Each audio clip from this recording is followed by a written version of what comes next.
You may not realize it, but you are currently funding some dangerous people. They are indoctrinating young minds throughout the West with their resentment-ridden ideology.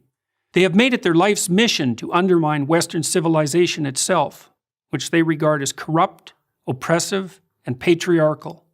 If you're a taxpayer or paying for your kid's liberal arts degree, you're underwriting this gang of nihilists.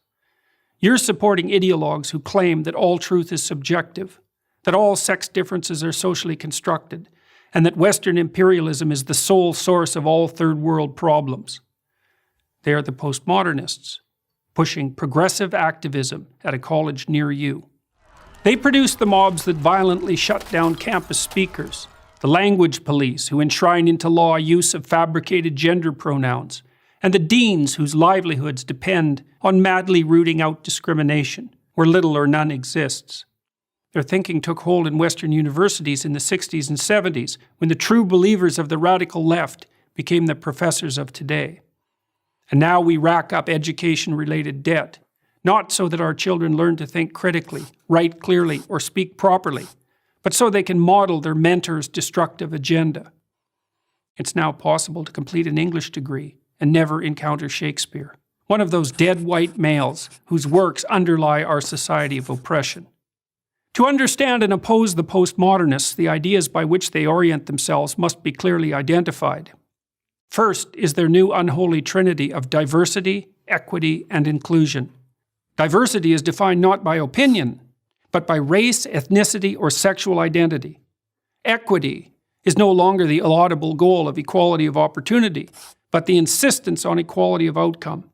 And inclusion is the use of identity-based quotas to attain this misconceived state of equity. All the classic rights of the West are to be considered secondary to these new values. Take, for example, freedom of speech, the very pillar of democracy. The postmodernists refuse to believe that people of goodwill can exchange ideas and reach consensus. Their world is instead a Hobbesian nightmare of identity groups warring for power. They don't see ideas that run contrary to their ideology as simply incorrect.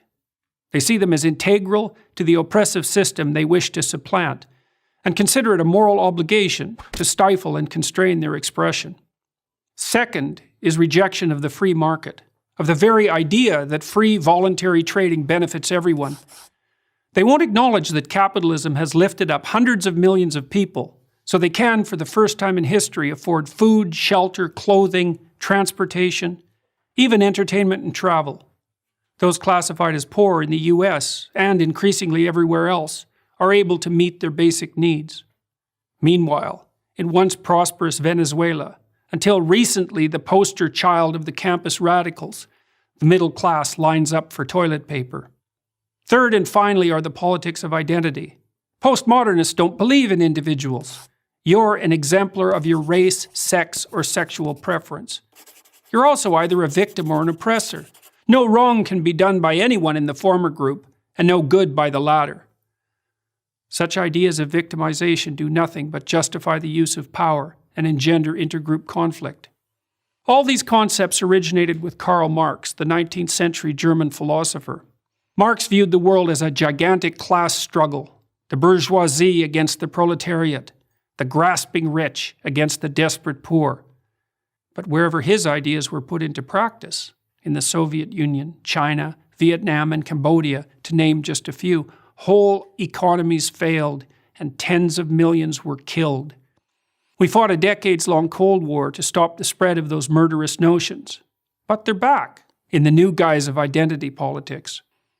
The corrupt ideas of the postmodern neo-Marxists should be consigned to the dustbin of history. Instead, we underwrite their continuance in the very institutions where the central ideas of the West should be transmitted across the generations. Unless we stop, postmodernism will do to America and the entire Western world what it's already done to its universities. I'm Jordan Peterson, professor of psychology at the University of Toronto, for Prager University.